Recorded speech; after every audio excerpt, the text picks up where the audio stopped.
Sur Instagram, elle s'appelait Hawa Luxury Life, 2,3 millions d'abonnés. Chaque jour, de nouvelles photos depuis Dubaï, Lamborghini jaune, suite au Burj Al Arab, sac Hermès à 50 000 €, restaurants étoilés, jet privé. Hawa Traoré était devenue le rêve de toutes les jeunes africaines. La preuve vivante qu'une fille d'Abidjan pouvait conquérir le monde. Mais ce que ces millions de followers ne savaient pas, c'est qu'Hawa ne payait rien de tout ça. Pas avec son argent, en tout cas. Elle payait avec autre chose. Quelque chose qu'elle ne pourrait jamais récupérer. Et le jour où elle a voulu arrêter, ils lui ont montré le vrai prix de cette vie de rêve. Une facture si lourde qu'elle a préféré disparaître plutôt que de la payer. Cette histoire va vous glacer le sang et vous faire réfléchir sur le prix du faux bonheur. Avant de découvrir cette histoire bouleversante qui concerne des milliers de jeunes africaines, dites-moi de quel pays vous regardez cette vidéo. Et si vous voulez plus d'histoires qui ouvrent les yeux sur les réalités cachées, abonnez-vous et likez. Cette histoire pourrait sauver la vie de quelqu'un que vous connaissez. Hawa Traoré, née en 1997 à Yopougon, Abidjan. Père mécanicien, mère vendeuse d'attiéké au marché d'Adjamé. Famille nombreuse, 7 enfants dans une maison de 3 pièces. Hawa est la plus belle, la plus ambitieuse. Dès 16 ans, elle rêve d'autre chose que cette vie de galère. Élève moyenne au lycée Sainte-Marie, mais championne des réseaux sociaux. En 2015, à 18 ans, elle ouvre son compte Instagram avec 200 abonnés. Selfies, tenue du marché de Trècheville, petit restaurant populaire d'Abidjan, rien d'extraordinaire. Mais Hawa a un don, elle sait vendre du rêve. Même avec 3 fois rien, elle arrive à donner l'impression qu'elle vit bien. Un jean à 5000 francs CFA, elle le présente comme un designer piece. Un restaurant de maquis, elle en parle comme d'un hidden gem. Les followers commencent à affluer. En 2017, 50 000 abonnés, Hawa comprend qu'elle peut monétiser sa beauté et son storytelling. Tout change quand Hawa rencontre Sandra, une influenceuse ivoirienne de retour de Dubaï. Sandra, 28 ans, roule en Range Rover, porte des loups-boutins, vit dans une villa de Riviera. Elle prend Hawa sous son aile. Ma chérie, tu as le potentiel pour vivre comme une reine, mais pas ici à Abidjan. Ici, tu resteras toujours la fille du mécanicien, il faut partir, il faut aller là où l'argent t'attend. Sandra lui parle de Dubaï comme d'un Eldorado pour les belles africaines. Là-bas, les hommes sont riches et généreux. Tu peux gagner en un mois ce que ton père gagne en 10 ans. Tu peux devenir une vraie influenceuse internationale. Hawa hésite, partir, c'est abandonner sa famille, ses études de marketing qu'elle vient de commencer. Mais les photos de Sandra la font rêver, cette vie de luxe, ces voyages, cette liberté. Janvier 2018. Sandra organise tout, visa, billets d'avion, hébergement temporaire. Hawa dit à sa famille qu'elle va faire du business international à Dubaï. Ses parents sont fiers, leur fille va réussir aux Émirats. L'arrivée à Dubaï éblouit Hawa. Les gratte-ciel, les voitures de luxe, les centres commerciaux gigantesques. Sandra l'installe dans un appartement chic de Marina avec vue sur la mer. Bienvenue dans ta nouvelle vie. Les premières semaines, Hawa découvre ce nouveau monde. Sandra lui présente d'autres influenceuses africaines, Khadija du Sénégal, Fatima du Nigeria, Amina du Cameroun. Toutes belles, toutes riches, toutes mystérieuses sur leur source de revenus. Au bout d'un mois, Sandra dévoile la réalité. Hawa, il est temps que tu commences à travailler. Les vacances, c'est fini. Le travail, accompagner des hommes riches émiratis dans leurs sorties, rien de méchant, juste être belle, souriante, disponible. Dîner, soirée, événements. Tu es une escorte de luxe, pas une prostituée. Hawa refuse net, Sandra sourit froidement. Ma chérie, qui crois-tu qui a payé ton voyage, ton appartement, tes vêtements de luxe? Tu me dois déjà 50 000 €. Et ça augmente chaque jour. Hawa découvre l'arnaque. Elle est prisonnière d'une dette qu'elle ne peut pas rembourser. Sandra confisque son passeport. Tu partiras quand tu auras remboursé, en attendant, tu travailles. Hawa n'a pas le choix. Elle commence à accompagner des clients, des hommes de 40 à 70 ans, richissimes, qui collectionnent les belles africaines comme des trophées. Officiellement, elle est leur amie pour la soirée. Officieusement, le prix, 2 000 € par soirée. Mais sur ces 2 000 €, Sandra prend 1 500 € pour rembourser les dettes et couvrir les frais. Hawa ne touche que 500 €. À ce rythme, elle ne remboursera jamais. Pour supporter cette vie, Hawa se réfugie dans les réseaux sociaux. Elle poste des photos de ses sorties en cachant la réalité.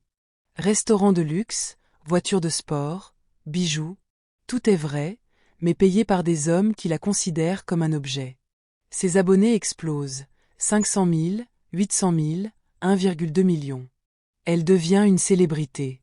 Des jeunes filles africaines lui écrivent pour savoir comment faire pareil. Hawa leur répond par des mensonges. Travail dur, business, investissement. Cette histoire vous choque? Malheureusement, Hawa n'est pas un cas isolé. Des milliers de jeunes africaines vivent ce cauchemar en ce moment même à Dubaï, en croyant vivre un rêve. Partagez cette vidéo pour sensibiliser. Et dites-moi, aviez-vous déjà des soupçons sur ces vies parfaites sur les réseaux? 2 ans passent, 2018, 2019, 2020. Hawa s'enfonce, les accompagnements deviennent de plus en plus extrêmes. Certains clients ont des demandes spéciales, des fantasmes sombres. Hawa doit accepter ou Sandra menace de la dénoncer à la police émirassie pour prostitution. Le piège se resserre, Sandra diversifie les services. Tournage de vidéos privées, soirées à plusieurs, voyages dans d'autres pays du Golfe. Hawa devient une marionnette. Physiquement, elle s'abîme. Chirurgie esthétique pour plaire aux clients, seins, fesses, visage. Drogue pour tenir le coup, antidépresseur pour dormir, elle n'est plus que l'ombre d'elle-même. Mais sur Instagram, Hawa Luxury Life rayonne.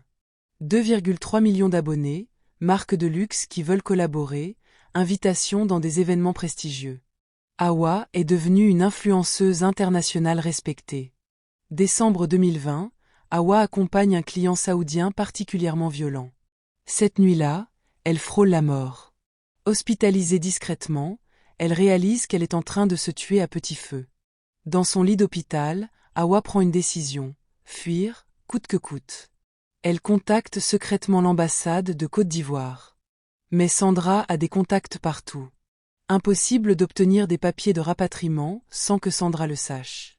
Hawa élabore un plan, elle va utiliser sa notoriété Instagram contre le réseau. Hawa commence discrètement à documenter sa vraie vie. Photos cachées, enregistrements audio, preuves des contrats de Sandra. Elle constitue un dossier explosif. Parallèlement, elle entre en contact avec Kemi, une journaliste nigériane d'investigation basée à Londres, spécialisée dans les réseaux de traite humaine. Le plan, révéler la vérité sur les réseaux, simultanément sur toutes les plateformes. Créer un scandale si énorme que Sandra ne pourra plus la retenir sans se griller elle-même. 15 mars 2021, Hawa poste simultanément sur Instagram, Twitter, TikTok, YouTube. Une vidéo de 20 minutes où elle révèle tout. Son vrai nom, sa situation, le réseau de Sandra, les noms de clients, les méthodes d'endettement. Titre: Ma vraie vie à Dubaï, comment j'ai été réduite en esclavage.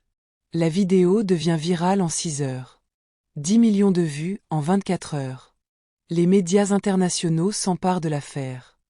Sandra panique, elle tente d'abord de faire supprimer les contenus, puis menace Hawa, puis essaie de négocier. Trop tard, l'affaire est mondiale. Sandra et son réseau tentent une dernière manœuvre, faire arrêter Hawa par la police émirassie pour diffamation et atteinte à l'image du pays. Mais l'ambassade ivoirienne, sous pression médiatique internationale, réagit enfin. Un diplomate vient chercher Hawa directement à son appartement, escorté par des agents de sécurité. Course-poursuite dans Dubaï. Les hommes de Sandra tentent d'intercepter le convoi diplomatique. Hawa arrive à l'aéroport sous protection, embarque dans un vol Air France vers Abidjan. Elle quitte Dubaï avec juste son téléphone et les vêtements qu'elle porte. Mais elle est libre. Avril 2021, Hawa atterrit à l'aéroport d'Abidjan, ses parents l'attendent, en larmes, ils ont appris la vérité comme le monde entier, par les réseaux sociaux. Le retour est difficile, Hawa est traumatisée, droguée, malade. Elle entre en cure de désintoxication, suit une thérapie psychologique. Elle découvre qu'elle a contracté des infections graves. Mais elle est vivante et libre. Hawa transforme son traumatisme en mission. Elle crée une association, Réveil africain, pour sensibiliser les jeunes filles aux dangers de ces rêves dorés. Elle témoigne dans les lycées d'Abidjan, de Dakar, de Lego. Elle raconte sa vraie histoire, sans phare, sans filtre. Beaucoup de jeunes filles annulent leur projet de départ pour Dubaï après l'avoir entendu. Son nouveau compte Instagram Hawa Réveil Africain compte 800 000 abonnés. Cette fois, elle montre sa vraie vie. Thérapie, reconstruction, combat pour les autres victimes. Aujourd'hui en 2024, Hawa a 27 ans. Elle vit modestement à Abidjan, travaille avec des ONG internationales contre la traite humaine. Elle n'est plus jamais retournée à Dubaï. Sandra est arrêtée en 2022 lors d'une opération internationale. Elle purge 15 ans de prison aux Émirats pour traite humaine et proxénétisme aggravé. Le réseau est démantelé, 47 femmes africaines libérées, 12 organisateurs arrêtés. Mais le plus important, les révélations d'Hawa ont ouvert les yeux de millions de jeunes africaines sur la réalité cachée derrière les « success stories » de Dubaï. L'histoire d'Hawa nous enseigne 4 leçons cruciales. Premièrement, tout ce qui brille sur les réseaux sociaux n'est pas or. Derrière les photos de luxe se cachent parfois les pires tragédies. Deuxièmement, il n'y a pas d'argent facile. Quand quelqu'un vous promet une vie de rêve sans effort, c'est un piège. Troisièmement, le courage peut briser les chaînes les plus solides. Hawa a risqué sa vie pour révéler la vérité et sauver d'autres victimes. Quatrièmement, la vraie richesse, c'est la liberté. Mieux vaut être pauvre et libre que riche et esclave. Si cette histoire vous a marqué, partagez-la massivement. Envoyez-la à toutes les jeunes filles de votre entourage qui rêvent de partir à Dubaï pour faire du business. Si vous connaissez quelqu'un qui vit cette situation, contactez les associations spécialisées. Il n'est jamais trop tard pour s'en sortir. Et surtout, méfiez-vous des influenceuses qui ne montrent que du luxe sans jamais expliquer d'où vient leur argent. Posez-vous toujours cette question, comment elles paient tout ça? La vérité peut sauver des vies.